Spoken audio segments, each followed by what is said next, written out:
Hello, अस्सलाम वालेकुम and welcome to doctor Amna lectures. हमारा आज का टॉपिक है कंजक्टिवाइटिस। Let's get started.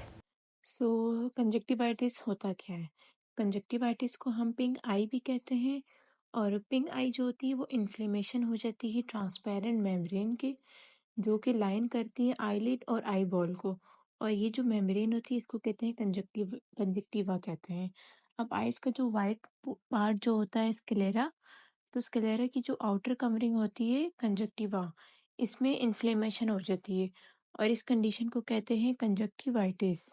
तो जो स्मॉल ब्लड वेसल्स होती हैं कंजक्टिवा में, लाइक मेम्ब्रेन में जो उसकी मेम्ब्रेन जो होती है कंजक्टिवा, उसमें जो स्मॉल ब्लड वेसल्स होती है वो स्वेलन हो जाती है और इरिटेटेड हो जाती है।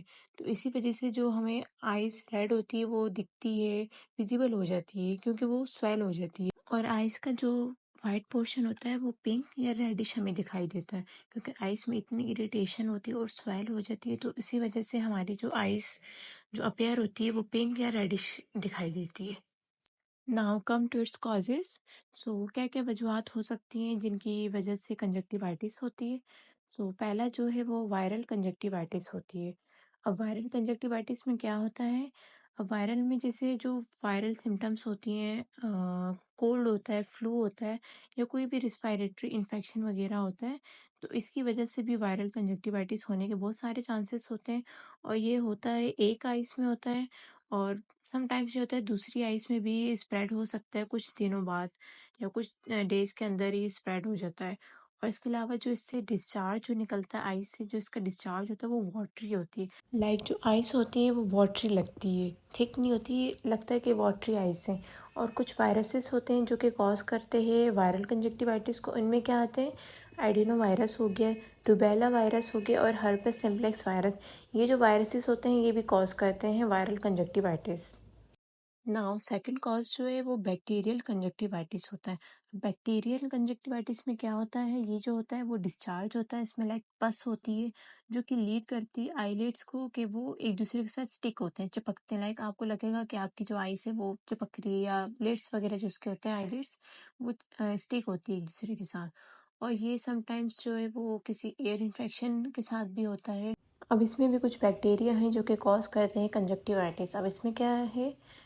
हीमोफाइलस इन्फ्लुएंजा होगी, स्ट्रेप्टोकोकस निमोनिया होगी, क्लेमाइडियस ड्रैकोमाइटिस होगी। ये जो होते हैं बैक्टीरिया, ये भी कॉज करते हैं bacterial conjunctivitis. Now third one is allergic conjunctivitis. अब एलर्जिक कंजक्टिवाइटिस जो होती है वो बोथ आइस में होती है, और इसमें इंटेंस इचिंग होती है, टेयरिंग होती है, स्वेलिंग होती है आइस में। और ये जो एलर्जिक सिम्टम्स होते हैं लाइक इची नोज होगी, स्नीजिंग होगी, या स्क्रैची थ्रोट या एस्थमा वगैरह की भी कंडीशन में एलर्जिक कंजक्टिवाइटिस हो सकता है। Now you can see difference between healthy eye and conjunctivitis in this picture. Now there are some other reasons like chemicals हो सकते हैं, कॉन्टैक्ट लेंसेज जो वेयर करते हैं उससे भी हो सकती है, इंडोर या आउटडोर पॉल्यूशन में smoke, dust, fumes, chemical vapours, या फंजाई की वजह से भी हो सकता है, एमेबा की वजह से भी हो सकता है, पैरासाइट्स भी वो भी कॉज कर सकते हैं कंजक्टिवाइटिस। अब क्या क्या सिम्टम्स हो सकते हैं वायरल के और बैक्टीरियल के? वायरल में आ जाती है वाटरी आई डिस्चार्ज होती है, as I told you before कि वाटरी आई डिस्चार्ज होती है, माइल्ड पेन होता है, सॉ थ्रोट होती है, स्वेलन आईलिड्स होती है, मिड लाइट सेंसिटिविटी होती है, सारी सिम्टम्स होती हैं। अब बैक्टीरिया में रेडनेस हो जाती है, टेयरिंग होती है, इचीनेस होती है, ग्रीटीनेस होती है, या थिक येलो ग्रीन डिस्चार्ज होती है। ये सारे सिम्टम्स होते हैं वायरल के और बैक्टीरियल के।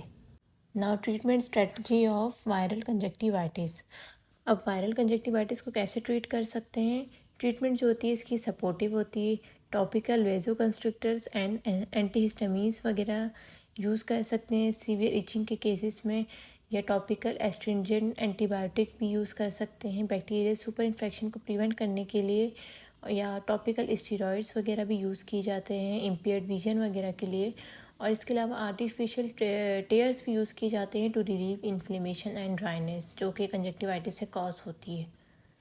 अब बैक्टीरिया के केस में एंटीबायोटिक्स यूज़ कर सकते हैं आई ड्रॉप्स की फॉर्म में, ऑइंटमेंट्स में, या पिल्स की फॉर्म में यूज़ करते हैं एंटीबायोटिक्स। अब एलर्जी की वजह से हो रहा तो ऑब्वियसली उसके लिए एंटीहिस्टामिन्स हम यूज़ करते हैं, मास्ट एंड स्टेबलाइजर्स। एलर्जिक रिएक्शंस जो होते हैं इनको कंट्रोल करने के लिए ये यूज़ की जाती है। और स्टेरॉइड्स हो के एंटी इन्फ्लेमेटरी ड्रॉप्स को भी यूज़ किया जाता है इन्फ्लेमेशन को कंट्रोल करने के लिए। अब प्रिवेंशन की बात करें तो प्रिवेंशन क्या क्या करनी चाहिए आपको। सबसे पहले तो हैंड वॉशिंग करनी चाहिए। उसके अलावा जो आपके टॉवल्स वगैरह हो गए, पिलोस वगैरह हो गए, वो शेयर नहीं करनी चाहिए। जो भी पर्सनल आइटम्स वगैरह होते हैं वो आपको शेयर नहीं करने चाहिए और क्लोज कांटेक्ट अवॉइड करने चाहिए। या अननेसेसरी जो चीज़ें हैं उनको टच ना करें, क्योंकि उससे भी स्प्रेड होने के बहुत सारे चांसेस होते हैं।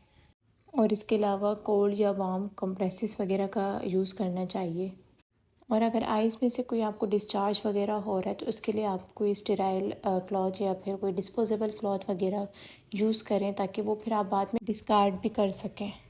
और समटाइम्स ऐसा भी कहा जाता है कि क्या ये आपको देखने से भी हो सकता है वायरस, तो यूजुअली देखने से नहीं होता किसी को, लेकिन ये होता है कि अगर आपने अपनी आइज़ में आंसू वगैरह निकल रहे हैं, कोई भी डिस्चार्ज वगैरह हुआ हो, तो उसको आपने टच करके किसी और सरफेस पर आपने टच किया, तो फिर वो वायरस जो होता है वो वहाँ ट्रांसमिट हो जाता है।